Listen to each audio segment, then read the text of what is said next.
talk about something that has just not been discussed enough at the World Cup? This overwhelming amount of sexism that has been on display this year. Multiple incidents involving female reporters. Look at this, just doing their jobs, getting groped, getting kissed, harassed while live on television. I want you to watch the lower right-hand side of your screen.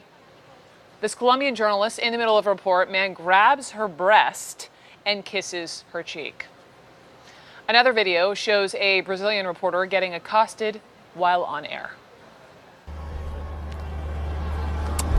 Don't do this. Never do this again, okay? I'm sorry. Don't do this. I don't allow you to do that. Never. Okay? This is not polite. This is not right. Never do this. Never do this to a woman, okay?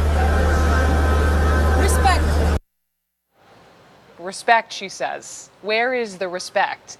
Although there are more female reporters than ever covering this year's World Cup, just 14% of the 16,000 journalists are women. And it doesn't stop there. Listen to this. Burger King Russia is now apologizing after one of its ads offered Russian women the chance to win $47,000 and free Whoppers for life. Wait for it.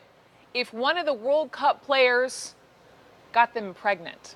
Just think about that for a second. This wasn't a spontaneous moment.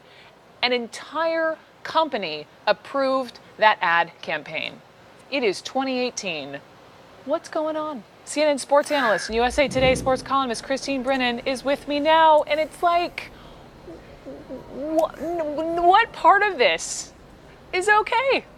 None, Brooke, absolutely none. It is 2018, as you said. I think what this shows us loud and clear is that soccer is seen as a men's game. The sexism in soccer is extraordinary. It's been there for decades. It's still on display. It's like the guys, this is our turf and get out. And that's horrendous and unacceptable. And where these sponsors are, especially sponsors from the West, it's extraordinary to me that they don't step up and say enough is enough.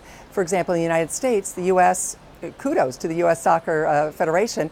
The men's national team is called the men's national team. That adjective, that pesky adjective, men's, is affixed to the U.S. men's national team to differentiate from the incredibly successful women's national team. But most nations around the world, Brooke, would laugh at the U.S. for doing that, for saying men's. As if, because it should just be the team, the national team. Right, because soccer and the soccer team would then, of course, you don't even need it because, of course, that's the men's team.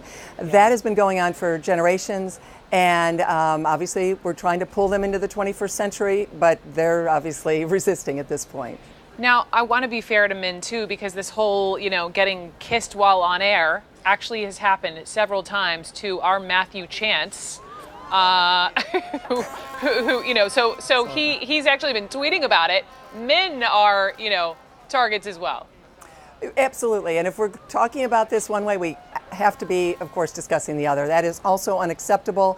The difference is, of course, that women have been with Me Too and everything else. We know, we don't have to go any further. We know what's going on there, but it should be unacceptable. And I think what we're talking about here is a lot of drunk people, a lot of fans who are drinking and let's just cut right through the chase. Right, They're and drunk. So their behavior is abominable both ways, and I would speak out on both equally, for sure.